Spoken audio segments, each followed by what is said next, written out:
Olá, eu sou a Selma Souto, sou voluntária do Instituto Dorcas Rodrigues, IDR, como nós costumamos falar, de aprendizagem solidária. Trabalhamos com educação para escolhas mais conscientes. E hoje eu estou aqui para falar com vocês sobre um tema que é muito importante, que está presente no nosso dia a dia, e é um tema que praticamente todo mundo já ouviu falar. Agora, ter ouvido falar não significa que a gente consegue, né, praticar e que a gente sabe exatamente o que é, né? Eu estou falando de inteligência emocional e aqui eu ainda complemento, inteligência emocional no cotidiano. Por quê inteligência emocional no cotidiano? Porque faz parte da nossa vida. Não há como nós convivermos em sociedade hoje se nós não conseguirmos nos relacionar com os outros. E, em primeiro lugar, eu preciso me relacionar comigo, entender, né, como que eu funciono, como que eu consigo fazer a gestão das minhas emoções. Será que é tão fácil de fazer? Será que é fácil de controlar as emoções? Então, quando eu consigo entender como que nós funcionamos, eu consigo ficar mais próximo de ter inteligência emocional por mais tempo e por mais vezes durante o meu dia. Então, é absolutamente necessário na sociedade que nós aprendamos a praticar e exercitar isso diariamente. Nós levantamos e nós devemos sempre nos esforçar. Pedir para que a gente tenha um dia que seja gentil, que seja pacificador, que seja um dia onde eu consiga, de fato, exercer o que eu tenho de melhor em mim. E o nome disso tudo é gestão das emoções, regulação das emoções, e é sobre isso que nós vamos, então, falar hoje, ok? Vamos lá. Essa aula está dividida em 5 módulos, e o conteúdo está bem distribuído, então eu recomendo que vocês assistam desde o primeiro módulo pela ordem. Isso é importante porque tem um encadeamento de informações que torna-se mais fácil compreender o conteúdo no final. Então, a nossa missão aqui, o que é? É conhecer o processo emocional, entender o que são e para que servem as emoções e ser capaz de identificá-las e usá-las favoravelmente. O que significa isso tudo? Entender que eu tenho emoções, que todos nós temos, que elas são automáticas e que quando eu compreendo, dou nome a elas, eu consigo regulá-las. Eu consigo conviver bem comigo e com o outro e consigo viver e usar de um modo saudável e favorável no meu dia a dia, nas minhas relações, com a minha família, com os meus colegas de trabalho, com quem convive comigo. Então, esse é o objetivo de estudar inteligência emocional, de estudar gestão das emoções. Ok? Vamos lá. Então, aqui no primeiro módulo, nós vamos falar sobre o sistema emocional. Vamos lá, como é que nós funcionamos? Não dá para a gente falar sobre inteligência emocional se nós não falarmos como que o sistema emocional funciona. Nós temos uma quantidade de emoções que brotam em nós, que são processadas e, através disso, eu tenho reações. Então, é importante que eu entenda como que essas emoções se processam, como que elas são disparadas, como que eu consigo lidar com elas. Tem jeito, a notícia boa é essa, a notícia ruim é que não é tão fácil, mas quando nós queremos, a gente consegue fazer, né? Então, não faz quem não quer. Sabe o sapo não lava o pé? Não lava o pé porque não quer? É mais ou menos assim.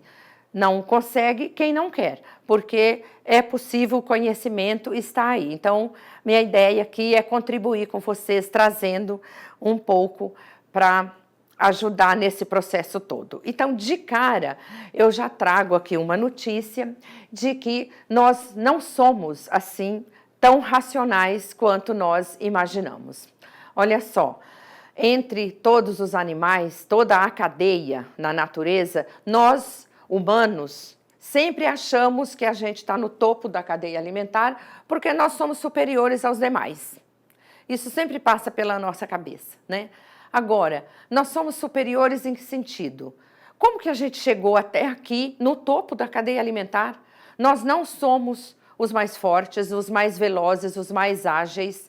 Não foi a força física quem nos favoreceu, a velocidade menos ainda. Imagina para subir numa árvore, o trabalho que a gente tem. Então, não foi esse poder que nos trouxe até aqui. O que fez com que nós chegássemos onde nós chegamos? Vamos entender como é que a evolução nos trouxe até aqui, porque tenho a dizer para vocês que a nossa racionalidade aqui não foi, né? Então, como foi então? Aqui, olha, eu tenho uma linha evolutiva que eu trago, que mostra quando nós surgimos então como Homo sapiens, há 300 mil anos, vivíamos lá nas savanas e vivíamos num modelo de vida, para falar o mínimo, muito hostil. E fomos evoluindo e conquistando coisas, mas as coisas que nós conquistávamos não nos deixavam mais fortes, nem mais ágeis, nem mais velozes. Nós carregávamos tudo nas costas. Nosso alimento, a gente tinha que fabricar nossas ferramentas rudimentares para nos defender. Tudo ao nosso redor oferecia perigo para nós. Tudo era predador para nós, desde quem rastejava até quem voava. Todo mundo, nós éramos presa fácil naquele ambiente. Lá na savana africana, 70 mil anos, pensa, quando a gente começou a migrar, né, para a Europa e tudo mais, sair da África, ainda era tudo muito perigoso para nós. As chances de vida de uma pessoa lá, se a gente pegasse o homem mais inteligente que a gente conhece, levá-lo a 70 mil anos, vamos voltar no tempo, levá-lo para a savana, lá na África, com todos os livros, com todas as pesquisas dele, com tudo que ele tem à disposição, um de nós hoje, com toda a tecnologia, a gente não ia durar quase nada. A verdade é que sozinhos nós não íamos chegar a lugar nenhum. Então já dá para deduzir que o que nos trouxe até aqui foi a nossa capacidade de nos socializar, a nossa capacidade de vivermos em grupo. Então veja que há 10 mil anos, quando a gente já começou a nos expandirmos com a agricultura, por exemplo, a gente aprendeu a cultivar a terra e nós não aprendemos sozinhos. Foi o nosso grupo quem conquistou isso para nós. Então nós tínhamos aquela vontade, aquele desejo de estar perto um do outro, de proteger aqueles que eram vulneráveis, de proteger os nossos. Então, nós começamos a evoluir mais rapidamente como espécie, graças à nossa capacidade da convivência um com o outro. Então, o nosso cérebro, ele veio evoluindo com essa marca para o social. Então, por isso que hoje nós convivemos e nós temos que nos esforçar para honrar isto, né? Porque nossos ancestrais sobreviveram àquele ambiente tão hostil porque viviam em grupo. Então, se ajudavam, dividiam tarefas, faziam escolhas juntos, decidiam o que era perigoso e o que não era e viviam num clima de cooperação. Foi graças a isso que a gente chegou até aqui. Agora, o que as emoções têm a ver com isso tudo que eu estou falando? As emoções, que era o nosso guia naquele tempo, foi o que nos ajudou. Porque quando eu tinha medo, era a emoção que estava me movimentando. Como eu disse, tudo podia ser predador, tudo me dava medo. Se eu estava lá no meu espaço, com a família, com a minha prole, e uma folha se mexia no mato, automaticamente eu já me preparava para lutar, achando que era um inimigo, ou para correr. Então, as emoções nos trouxeram até aqui, porque nós nos ajudamos e porque elas nos alertavam dos perigos. Alertava do alimento que podia estar estragado, do animal que eu ia caçar, que talvez fosse grande demais e eu não ia conseguir vencê-lo. Então, foi graças ao meu sistema emocional que eu consegui chegar até onde eu cheguei. Então, nós temos que dar um salve aos nossos antepassados que atendiam aos apelos, aos alarmes desse sistema e foi se protegendo e foi se agrupando e para a gente conseguir evoluir e ser a espécie mais vencedora dentro dessa cadeia, ok?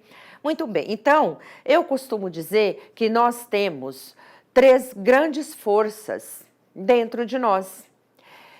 Estas forças foi o que foi evoluindo ao longo desses anos todos, desses milhares de anos, e aqui eu vou mostrar para vocês de um jeito, eu quero deixar bem claro e fazer essa ressalva, que é de um jeito bastante pedagógico.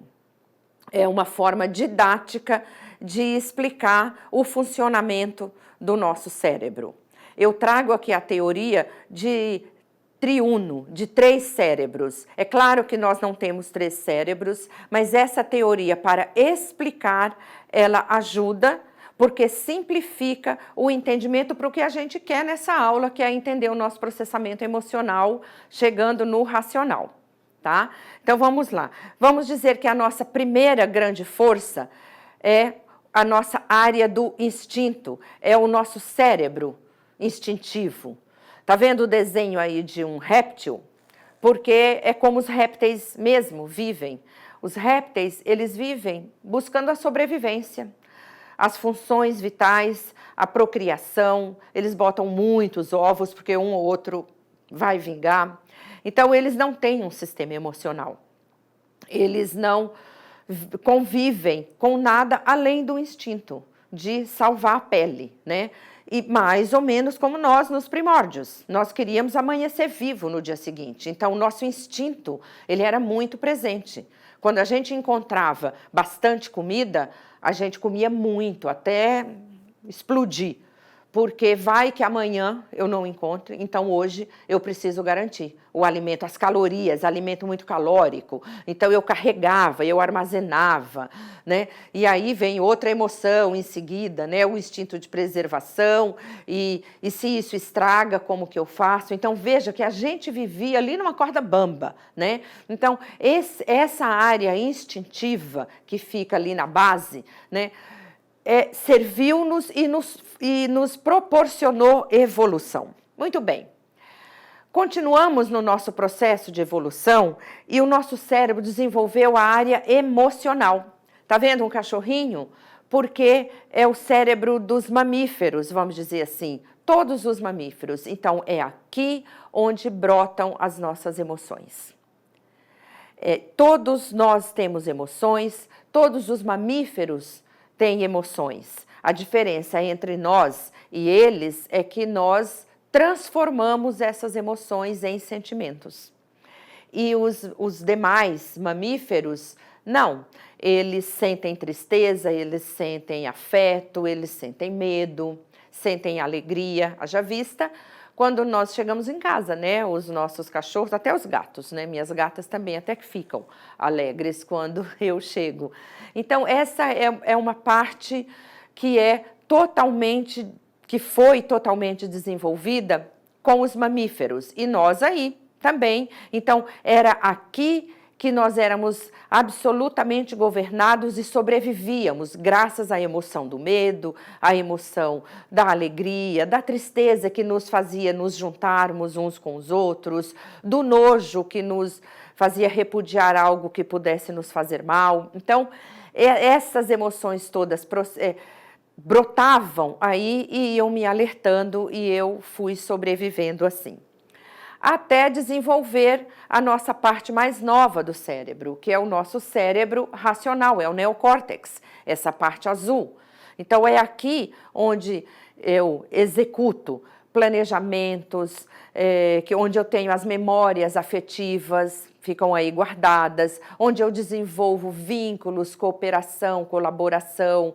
Então, vamos dizer que é a parte mais humana do cérebro. E nela, bem aqui na pontinha aqui atrás aqui da testa, vocês estão vendo que tem uma bolinha mais clara, é a área ventromedial. O que não vem ao caso a gente também ficar falando de nomes aqui, né? Porque se eu estou usando esse recurso do cérebro triuno justamente para simplificar a compreensão, mas é importante lembrar que tem esta área que fica localizada aqui atrás da testa, que ela faz, vamos dizer, o processamento das emoções que nós humanos temos. Então, as emoções, elas brotam ali no emocional, elas vão para o neocórtex através dessa área ventromedial, que faz, então, o processamento, e o córtex pré-frontal nos ajuda a fazer a melhor escolha, mais adaptada à situação, mais proporcional à situação. Então, tem todo um esquema aqui de funcionamento que, se a gente sabe regular, ela nos ajuda a tirar o melhor proveito e usar essas emoções do modo mais favorável, né? Quem que provoca isso? Quem que nos ajuda? Tá vendo? Essa marquinha preta é a amígdala cerebral. Eu chamo ela de a pequena notável. Pequena porque ela é do tamanho de uma amêndoa. Então, ela é bem pequena nesse todo, né? E o que ela faz? Ela é um alarme interno que nós temos. Ela é muito poderosa. Quando ela percebe uma ameaça, ela aperta um botão, dispara um alarme antes mesmo de eu perceber que tem uma ameaça no ambiente, onde quer que eu esteja. Então, se eu estou dirigindo e vem um carro desgovernado atrás de mim, a amígdala já percebe, dispara um alarme e eu tomo uma atitude, né? Agora, eu quero mostrar para vocês como é que isso se processa, né? Porque nós temos que entender como é que ela funciona, que é para a gente conseguir dar um freio e usar da melhor forma possível. Eu estou falando do sequestro da amígdala. Como é que funciona isso? É um sistema de luta e fuga permanente que eu tenho instalado. Esse sistema, ele vai me livrar do perigo, ele vai me ajudar a sair de situações difíceis, mas ele pode também me colocar em situações difíceis. Porque, veja, eu estou falando de um sistema que não tem a racionalidade lá do neocórtex. É um sistema que é só emoção. Ele é automático, ele é ligeiro, ele funciona rápido. É assim, ó, a amígdala detectou uma ameaça. Então, eu estou aqui no estúdio gravando, ela detectou que lá na copa tem uma fumaça. Então, ela detecta a ameaça, eu nem estou prestando atenção, nem sei o que está acontecendo. A amígdala detecta essa ameaça e aperta o alarme. O hipotálamo é ativado, ativa o botão de emergência e as glândulas nossas já começam a produzir adrenalina, noradrenalina, que me botam num estado de alerta. Produzem também o cortisol me deixa em alerta mais tempo, põe meu corpo no estado de alerta durante mais tempo, e esse sistema todo, então, aciona o córtex pré-frontal. Aqui, a minha parte racional. Ou seja, tem um perigo, começa todo o meu corpo se preparar para enfrentar e lutar com esse perigo ou fugir desse perigo. Então, trocando em miúdos, é assim, a amígdala percebeu que tem fumaça acontecendo, ela aperta o botão. O hipotálamo já dispara o sinal de emergência, a adrenalina e a noradrenalina começam a invadir meu corpo. E eu começo a ficar num estado de estresse totalmente diferente da calma que eu estava. Então, eu começo a perceber que eu preciso fazer algo em milésimos de segundo. Então, minha boca seca, minhas pupilas dilatam, eu não estou percebendo que isso está acontecendo. A boca seca, pupila dilatada, os pelos arrepiam. Se tiver com o intestino cheio, solta. E os meus músculos grandes, as pernas, os braços, as costas, eles ficam fortes, começa a dar frio na barriga, porque o sangue é injetado nesses músculos para eu ganhar força para brigar ou para correr. Isto em fração milésima de segundo. E aí, tudo isso vem para o córtex, para o racional. para o meu sistema racional. Passa ali pelo ventro medial, que vai processar isso e jogar para o neocórtex. O neocórtex vai olhar o cenário e avaliar se tem perigo mesmo. E chegar à conclusão que foi uma panela que ficou mais tempo no fogo. Só que qual é o problema? Todo esse meu sistema de emoção, ele não espera, muitas vezes, o neocórtex responder, fica calmo, não foi nada, não tem perigo. É rápido demais esse sistema emocional. Então, entre mandar a informação do perigo para o neocórtex e o neocórtex me dar as opções para eu fazer a melhor escolha, é milésimo de segundo. Em geral, o sistema todo emocional não espera e já toma a decisão. É aí que eu tomo uma decisão que me machuca, que machuca o outro, brigo, apanho, é nessa hora. Então, o que nós temos que fazer? Nós temos que aumentar o tempo de resposta entre esse processamento todo e a avaliação do córtex. É segundos. Como que eu aumento esse tempo de resposta? Tem várias formas de fazer. E mudando o meu estilo, e meditando, mindfulness, mudando minha forma, né, de avaliar as situações. Mas, gente, se pelo menos você, na hora, você pegar a garrafa d'água, o simples fato de você tomar um gole d'água é o tempo suficiente para o racional entrar em cena e ajudar na tomada da decisão. Não quer dizer que vai ser sempre a melhor, mas vai ser uma decisão mais pensada e mais racional, ok? Então, este esquema, de novo, deixo claro que é pedagógico, esse sistema de 3 cérebros. Nós temos um cérebro só, essas áreas se interrelacionam, se comunicam, é como uma empresa. O RH conversa com o jurídico, que conversa com o comercial, que conversa com o industrial. Nada funciona sozinho, no nosso cérebro é igual. Para facilitar mais ainda, eu trago uma outra perspectiva para avaliar isso. Daniel Kahneman, ele é um psicólogo americano, ganhou o Prêmio Nobel de Economia graças ao livro dele, Rápido e Devagar, a este conceito que ele trouxe do cérebro rápido, que nós temos, que é um cérebro intuitivo, automático, emocional, veloz e instintivo. Então, veja que aqui ele está dizendo que todo esse sistema que eu expliquei, o instintivo ali do réptil, o emocional dos mamíferos, ele chama de sistema rápido. Sobe e toma a decisão emocional. Como, por exemplo, desviar de um carro de repente. Você não pensa, vou desviar, senão o carro me atropela. Não, você desvia de repente. Esse é o sistema rápido. E o sistema lento, o sistema devagar, que é o nosso sistema racional, que vai parar a avaliar a situação. Isso exige esforço e tempo. Então, por exemplo, se eu quero somar 2 mais 2, o sistema 1 responde 4. Se eu quero multiplicar 148 vezes 493, eu vou usar o sistema devagar, vou usar o sistema racional. Aí precisa de tempo. É muito mais confiável a resposta, porque ela foi analisada, avaliada e pensada, porém, ele é devagar, ele é, entre aspas, preguiçoso.